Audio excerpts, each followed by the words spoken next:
Darkness, my old friend. I've come to talk with you again. Os Incríveis e Ayn Rand. Vinheta.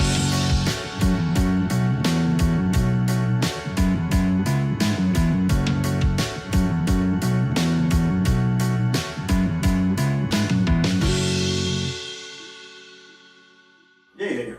O que a gente sabe sobre Ayn Rand? Estranhamente, muita coisa até, né? Você provavelmente acredita que altruísmo é uma coisa boa, que viver para o outro, viver em prol das outras pessoas é uma coisa boa, uma coisa ética, uma coisa correta a se fazer. E até que eu também acho. Mas existe uma pessoa que discorda de você. Ela se chama Ayn Rand.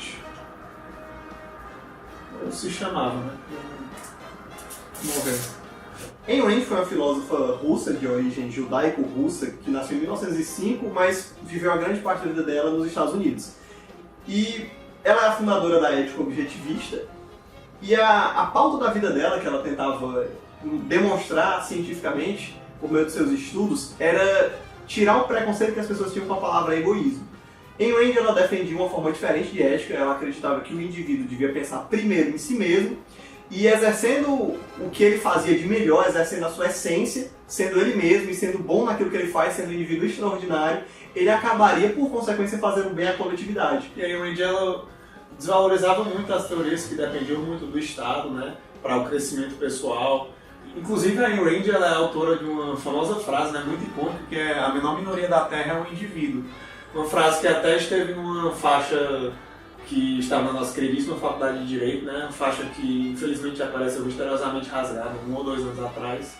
Mas enfim, o ponto é que a ideia dela, de que a menor minoria da Terra é um indivíduo, se relaciona justamente a um dos pontos cruciais da filosofia dela, que se baseia no individualismo, como o Matheus falou, o egoísmo, sendo que retirando essa carga pejorativa, mas demonstrando, na verdade, que ela não confia no Estado como o maior provedor de todas as coisas, em teorias que valorizam muito a proteção e a atuação do Estado na economia e em outras áreas da vida social, e que faz com que o indivíduo seja o protagonista da sua própria vida. E esse é o estilo de vida que ela Tanto que ela vai na etimologia da palavra, nesse combate dela ao preconceito da palavra egoísmo, ela vai no objetivismo. A minha ética é objetivo. Objetivo no sentido de que está perante o indivíduo. Eu não vou pegar aquilo que está no meu mundo ideal, no plano subjetivo, dentro de mim, mas vou pegar aquilo que está fora de mim, aquilo que eu posso constatar na realidade fática. E tanto que ela é a ética objetivista, certo? E também é chamada de ética do egoísmo de Ayn Rand.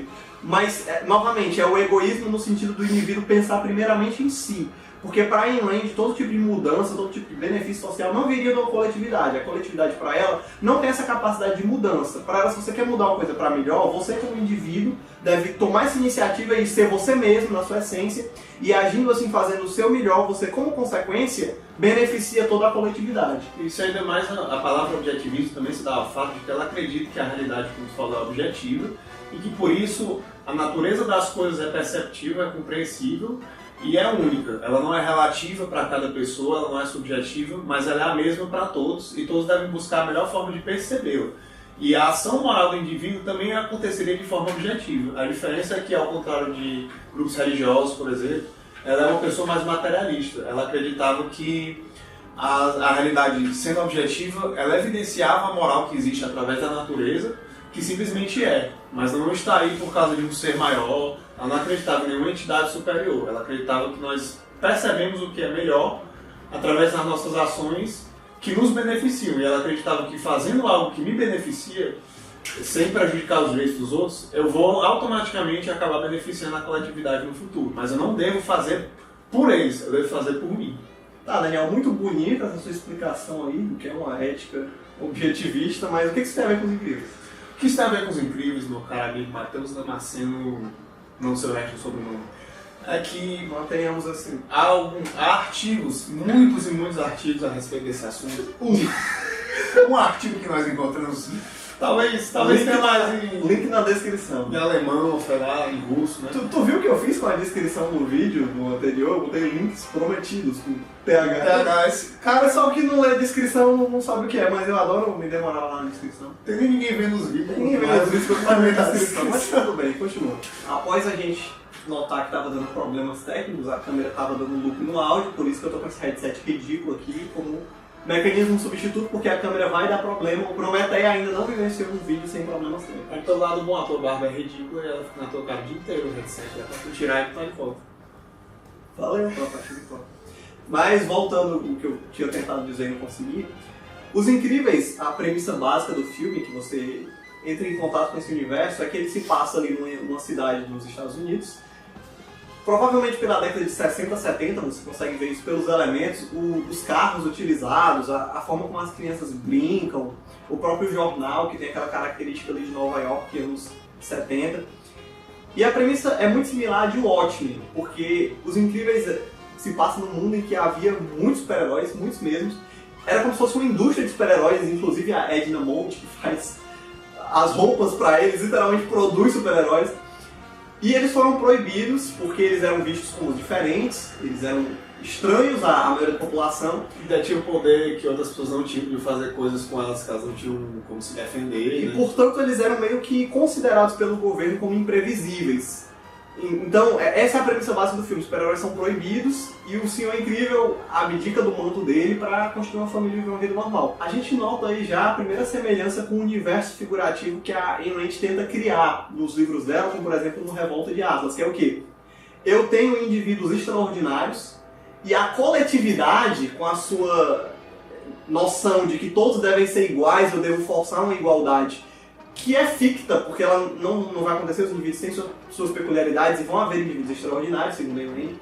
E a coletividade força esses indivíduos a se manterem iguais. Não, eu vou cortar o que é diferente, cortar o que é extraordinário, vou forçar a coletividade a ser medíocre. É isso que ela chama. E a gente vê isso em vários âmbitos, inclusive, por exemplo, no âmbito escolar. Se você for ver, por exemplo, jovens superdotados às vezes têm grande dificuldade de se encaixar dentro da escola funcionando como porque eles não têm, por exemplo, a idade mental do ponto de vista intelectual que as outras crianças têm, eles conseguem fazer, sei lá, cálculos muito avançados ou compreender coisas que as crianças ou até adultos não compreendem. Ao mesmo tempo que a idade mental, às vezes, emocional, não é tão alta assim, às vezes é da idade dele mesmo, até menor. Então isso faz com que ele não se encaixe, a escola não tem mecanismos para abrir as portas para que um indivíduo extraordinário tenha a especificidade que ele necessita para crescer na sociedade. É isso que faz com que muita gente incrível, foi sem querer, muita gente incrível em vários aspectos não cresça, permaneça desconhecido por causa disso, porque elas não têm essa oportunidade de mostrar a sua diferença, de fazer a sua diferença ser um potencial positivo e não uma coisa que o faz menor ou fora da coletividade. Isso. E assim, interessante porque eu fico aqui querendo coçar a minha barba e eu fico com medo de coçar o microfone, sabe? É muito estranho. Melhor você tirar os dois. Mas aí não tem Prometeia sem barba, sem microfone. O que acontece nos Incríveis é que os heróis, eles, antes dessa época do presente do filme, mostravam as cenas do passado em que os heróis ainda estavam na ativa e eram muito mais boa parte da população, mas eles começam a cair em declínio por conta de pessoas que os processavam. Por exemplo, o Senhor Incrível tem um caso icônico em que ele salva uma pessoa de um acidente. O cara aí queria se suicidar, aí ele pula pra salvar o cara e ele machuca o cara fica com o pescoço todo enfaixado. Aí quando ele espera, tipo, pô, de nada, o cara, de nada que eu vou te processar, não sei o que, de fato ele é processado e ele abandona esse negócio. Enfim, o que acontece é que os Incríveis, os super-heróis em geral ali no filme passam a ser proibidos, mesmo esquema do Watchmen, e nessa sociedade os poucos heróis que sobram agindo têm que agir na ilegalidade, tipo o Rorschach também no Watchmen mais uma vez. Cara, falando sobre o Watchmen, eu fiquei agora imaginando na minha cabeça esse prelúdio dos Incríveis que mostra a transição do tempo passado para o tempo presente, porque o filme se passa a maior parte do tempo mais adiante na vida do Senhor Incrível. Eu queria ver assim, esse prelúdio ao som de The Times They Are Changing, em preto e branco, que nem o Watchmen, ia ficar bem legal. Se alguém tiver ideia aí sobre como fazer. Você tá dizendo que o filme é bom? Tô sim, o filme é muito bom, cara. Só vocês não prometem que não. Mas a música do Bob Dylan no começo é a melhor parte. Bob Dylan, beleza. Então a gente queria ver Incríveis ao som de Bob Dylan. Se você é um fã do Prometeia e tiver Se habilidade quiser fazer isso aí pra nós, se estiver desocupado, a a gente posta no canal. Mentira. Enfim, mas aí quando chega o momento que os heróis realmente são proibidos, o Senhor Incrível ele vive uma vida comum, familiar, trabalhando no escritório que ele não gosta, que paga mal. sofrendo muito mais, tendo que viver com a rotina, o dia a dia de uma pessoa comum, sabendo que ele tem habilidades extraordinárias que ele podia usar para fazer coisas muito mais grandiosas. E assim, ele trabalha no escritório de seguros. E ele é profundamente frustrado porque ele tá ali, tipo, claro, ele não é mais um super-herói, mas ele queria no mínimo ajudar as pessoas. Ele queria, tipo, tem uma cena com a velhinha que ele fica assim, eu não posso ajudar aqui você nessa situação, é a política da empresa, mas ele fica de tudo, ele tem problemas com o chefe dele justamente porque ele se sente frustrado nesse emprego dele, que tira a característica que é o que ele gosta de fazer, que é se sentir que tá fazendo bem pra alguém. Ou seja, a falta de liberdade causada pela mediocridade, alguém tem que se adequar, né? E aí ele começa a agir escondido, bancar o herói escondido, já que é proibido. Ele e o Gelado, um amigo dele, ficam escutando o rádio da polícia. Aí eles vão num prédio de chama, salva a galera, foge da polícia e tal. É engraçado que depois ele chega em casa e a mulher dele tá lá esperando ele acordado. Parece aqueles filmes quando o cara chega Beto, depois que traiu a tá esposa, indo, né? E ela liga a luz e tá lá sentada de roupão olhando pra ele assim. Mas sabendo que ele voltou a fazer uma coisa que eles faziam antigamente e que agora é proibido, e ela fala que ele tem que esquecer esse passado. Mas o filme ele sempre levanta essa questão de a legalidade e a justiça e a individualidade que fica uma reflexão assim. O filme, o diretor, ele não fez o filme pensando em Randy. Ele inclusive quando foi questionado sobre isso, ele disse justamente pelo contrário. Tem gente dizendo que Os Incríveis é baseado em Randy e isso é ridículo. Mas assim, o diretor do filme falou isso quando ele foi questionado. Esqueci o nome do filme. Não sei o que, Bird, se não me engano. Esqueci o nome do diretor. Mas... eu vou cortar isso não. Mas o que acontece? Mas o que acontece? Quando vários objetivistas, mesmo pensadores, foram falar sobre o filme, disseram, olha, o filme ele é objetivista, ele só não é tanto quanto ele poderia, mas ele tem sim um alto toque de filosofia do egoísmo objetivista da Ayn Rand. E uma reflexão que fica é o quê? O Beto Pera, né? Robert Pera, só que em português é muito melhor, Beto Pera, cara. É uma das poucas dublagens que eu recebo. Não, das poucas não, é uma excelente dublagem como várias outras. Mas o que acontece? Ele fica naquela de, pô, eu quero voltar, e ele se veste, cara. Ele se veste parecendo um bandido. Ele e o Gelado saem, eles botam umas balaclavas, parece que eles estão indo assaltar, Eles mas são não. os criminosos. Eles né? são os criminosos, mas eles saem justamente para combater incêndio, para salvar o pessoal, impedir roubo. Eles vão impedir roubo e eles estão de balaclava, então o policial chega e acha que eles são os ladrões. É muito engraçado se você perceber essas minúcias. Mas a reflexão é o seguinte, por que ele está fazendo aquilo ali? Ele está fazendo aquilo porque ele sente que ele quer ajudar as pessoas, porque ele quer fazer um bem para a coletividade? Assim, olhando conforme a ética de Ayn Rand, pode ser que sim, talvez, mas não por causa disso.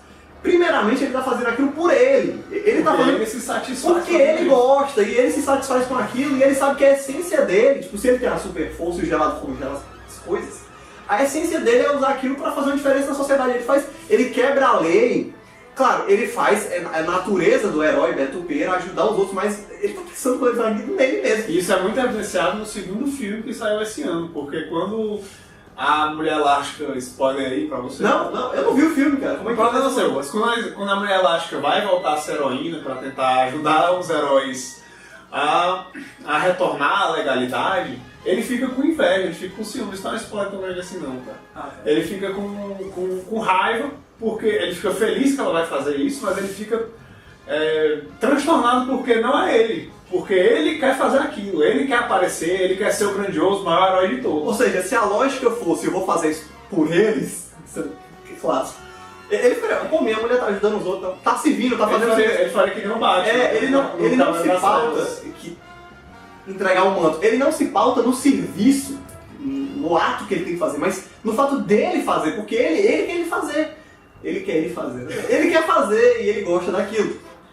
E isso é muito em Rand, ou seja, o indivíduo ele é extraordinário, forçado a ser medíocre, mas ele quer romper com esse laço de mediocridade que a comunidade impõe por causa que é o interesse dele. E se ele ajuda os outros, se ele ajuda a coletividade, o bem-estar, é uma consequência disso, mas não é o foco. O foco, primeiramente, ele pensou em si. E esse exemplo do Beto Pera explica toda a filosofia do egoísmo, por isso que ela tentava tanto combater esse preconceito que a palavra sofria. E essa mensagem aparece de uma forma muito explícita também. Não estou dizendo que com isso o filme está defendendo somente o filme não é o egoísmo, mas ele demonstra sentimentos reais de pessoas reais.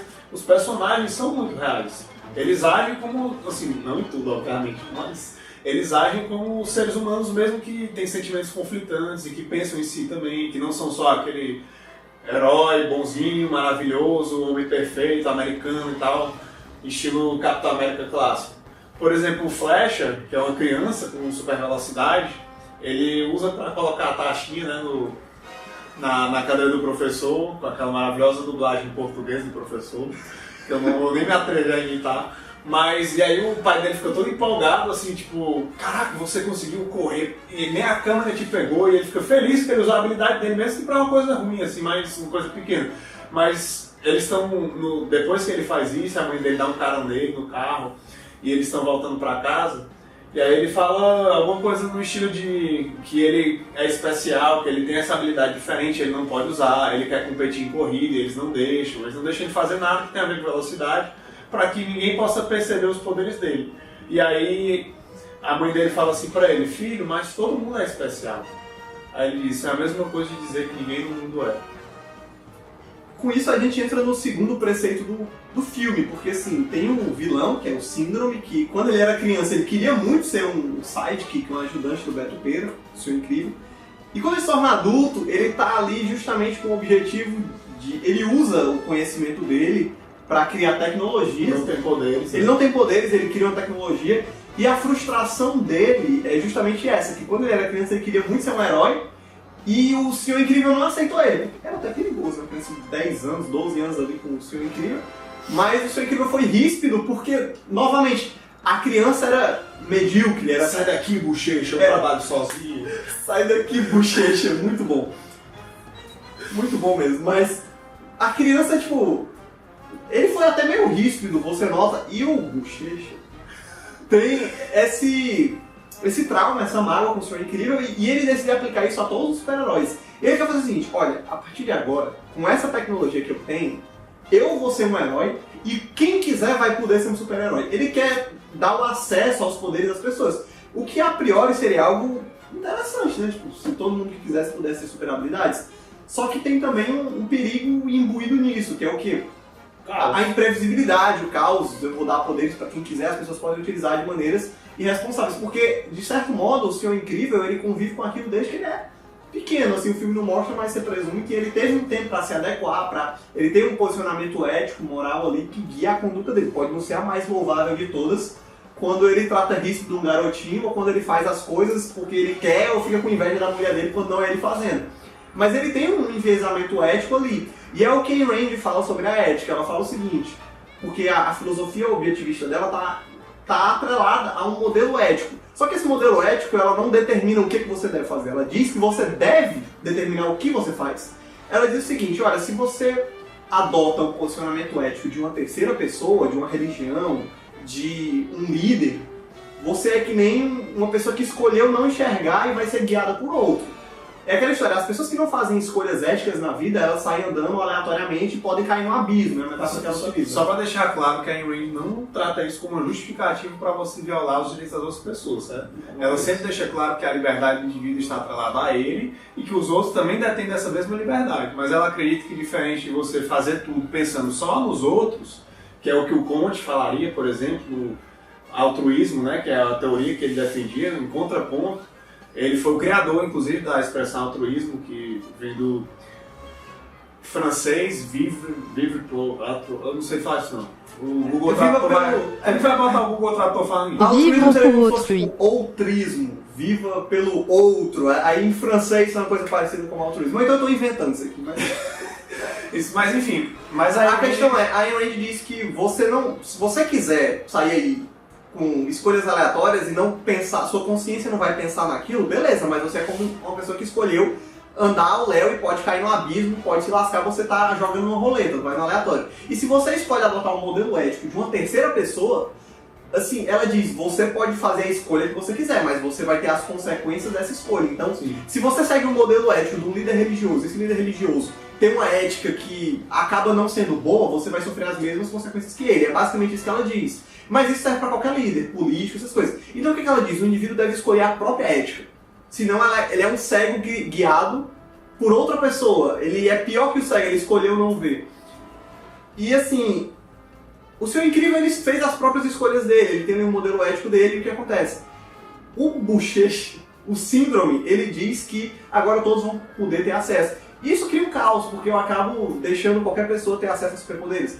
Então, nesse contexto, a ideia do síndrome é que ele quer não apenas desmanchar a imagem do senhor incrível como herói, mas ele quer demonstrar que as pessoas excepcionais elas não merecem um reconhecimento. E para isso, ele cria robôs, ou seja, por isso que ele é um vilão, ele cria robôs indestrutíveis, que ele, com a tecnologia dele, vai destruir, vai mostrar que ele é um herói. E ele vai adaptando esses E ele vai mais fortes, derrotando, matando os heróis. Exatamente. E ele faz isso pra mostrar que, olha, quem quiser ser um super-herói, eu sou uma pessoa como você pode ter acesso à tecnologia e virar um super-herói melhor que aqueles nossos heróis do passado. Então, ele quer elevar a condição dele, pra mostrar que não existem pessoas excepcionais, todo mundo pode ser. E é aquela história, tipo, quando todo mundo é super, ninguém de fato o é, porque eu não tenho um referencial extraordinário. Isso é muito o que Ayn Rand dizia.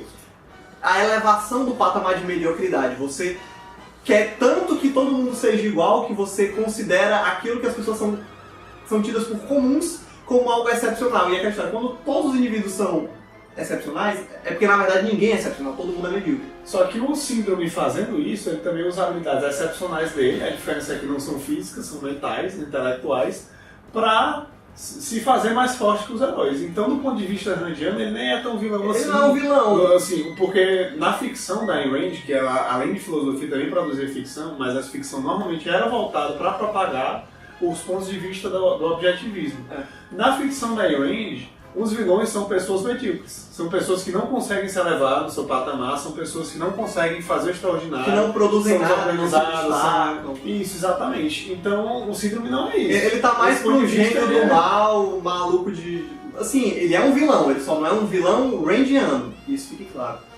O vilão randiano, ele seria aquele homem comum que quer acabar com o excepcional, ele quer que o excepcional não seja valorizado, ele quer derrubar. Essa é a expressão, Ayn Rand usa isso. O homem comum é aquele que quer pegar aquele que voa mais alto e quer prendê-lo ao chão para que todo mundo seja medíocre. Porque assim ele não vai sentir inveja daquele que é superior no que ele não pode fazer.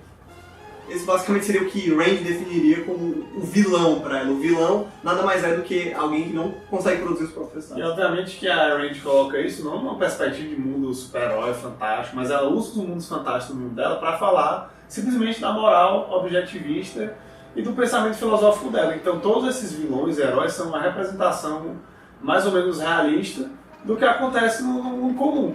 De pessoas, para as pessoas que deveriam ser rechaçadas, as pessoas que precisam de mudança, são essas pessoas que se acostumam com a mediocridade e não buscam a excepcionalidade e desvalorizam aqueles que são excepcionais. E as pessoas que mostram uma diferença em relação à massa, digamos assim, em relação à grande quantidade de pessoas que permanecem do mesmo jeito, são essas pessoas que merecem louvor por ter coragem de se destacar e por ter coragem de não esconder aquilo que elas possuem de bom, de grandioso, de incrível.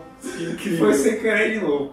Mas não tem medo de mostrar isso pro mundo, de pôr a cara a tapa e de fazer coisas grandes. E é assim que as coisas se desenvolvem, né? E assim, a Rand, ela valorizava a figura de um símbolo. Ela acha que você deve mesmo ter aquilo em quem se espelhar. O que é coerente com o pensamento dela. Existem pessoas extraordinárias e eu quero ser um indivíduo incrível.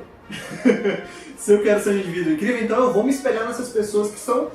Novamente, não é um extraordinário que pisa nos outros, ele não é um cara que humilha, não. Ele é extraordinário porque ele, sendo ele mesmo, não tentando fingir ser um terceiro, ele consegue ser bom naquilo que ele faz, é da essência dele. Vou deixar bem claro que para Ayn Rand, sempre que o indivíduo busca exercer a sua individualidade, a sua personalidade, Da melhor forma aquilo que possível. ele possui, os talentos, as forças, a inteligência dele, ele vai contribuir até sem querer para a sociedade. Ela diz, por exemplo, no âmbito econômico, que uma pessoa ela deve buscar colaborar com outra de modo que ela se beneficie, porque numa relação em que ela se beneficia, ela acaba beneficiando o outro também. Os dois crescem economicamente. Em vez dele querer, por exemplo, simplesmente dar uma coisa que a outra pessoa talvez não valorize, que ele vai simplesmente estar perdendo de si e não vai receber nada em troca. Então, para ela, tudo é isso. É uma questão de auto-benefício que gera prosperidade, no final das E contas. nesse negócio do herói, ela gostava de que você se espelhasse num exemplo bom, mas ela queria que aquele exemplo fosse o mais próximo possível da realidade.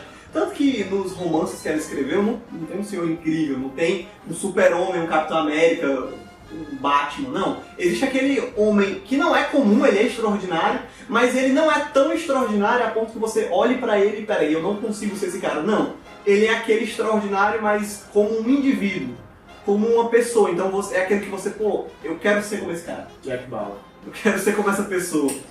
Ele não é algo intangível, inalcançável. E isso é o que a Rand chamava de um exemplo para a sociedade. O Senhor Incrível, ele tá mais como um super-herói fictício dos quadrinhos que não tem como inspirar diretamente alguém a, pô, quero ser como o Senhor Incrível. Na verdade, quem quis ser como o Senhor Incrível virou um vilão.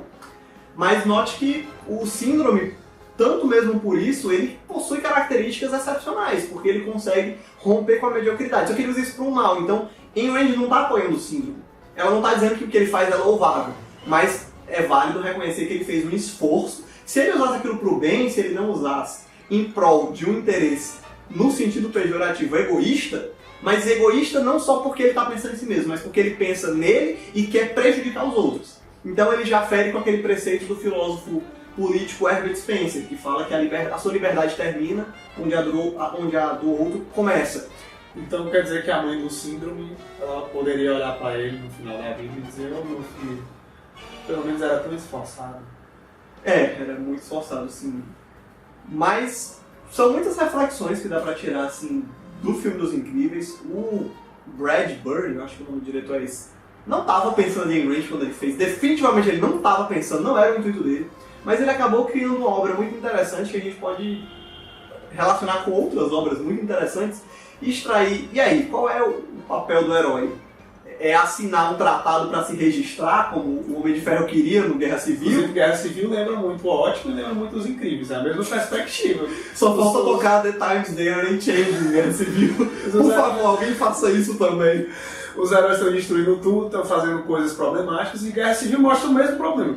Na HQ, o filme é diferente. Tá? Mas assim, os dois, o filme também mostra que o herói tem tanto poder que o governo pensa o quê? Eu preciso controlá-lo. Eu preciso que ele se sujeite a mim, que ele seja restringido a fazer aquilo que eu quero, aquilo que serve à coletividade. E para Ayn Rand isso é um absurdo.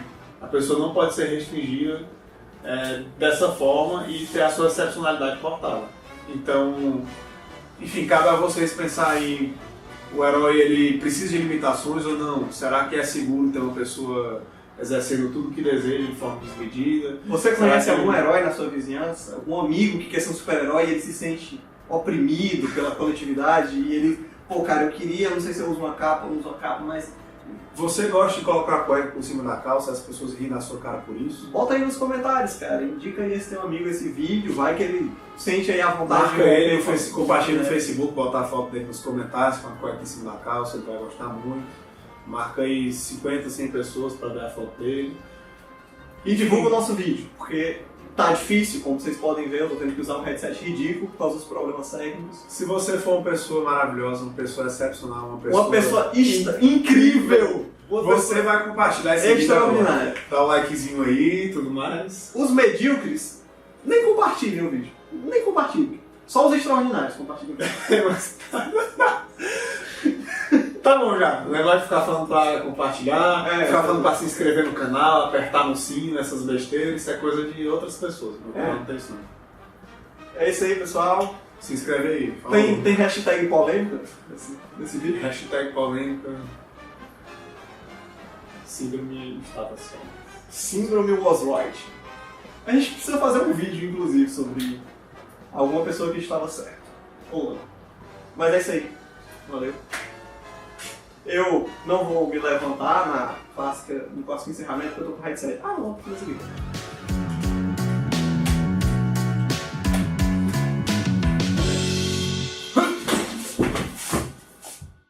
Não, eu também acho. Mas existe uma pessoa que discorda de você. Essa pessoa se chama Hannah Arendt. Essa pessoa se chama Ayn Rand. E aí, Daniel? O que a gente sabe sobre Ayn Rand? Estranhamente, muita coisa até.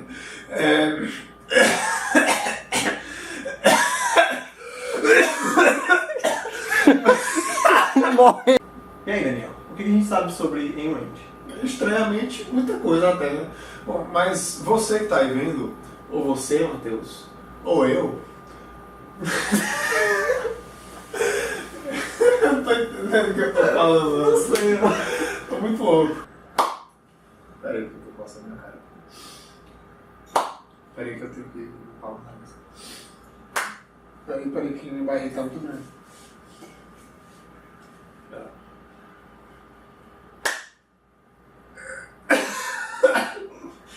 Lascar, Daniel, mano. Uma faixa, né, na nossa queridíssima faculdade de Direito, que faixa essa que constantemente é rasgada por grupos rivais, desconhecidos. Mas o fato é que a Ayn Rand, ela defendia dentro da ética objetiva. Outros grupos rivais desconhecidos. Quer cortar essa parte? Não, vai pro meio. Analisando conforme o pensamento de Ayn Rand. Não gostei não. O quê? Eu falei muito. Vai. Vamos botar isso. Vai ser o começo assim. Ah! Deixa eu aquecer minha voz, tá? Baixa todas as referências, vai. Tu quer aquecer a voz no final do vídeo?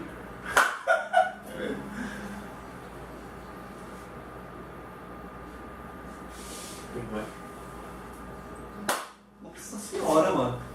Caraca, eu. Não sei se eu.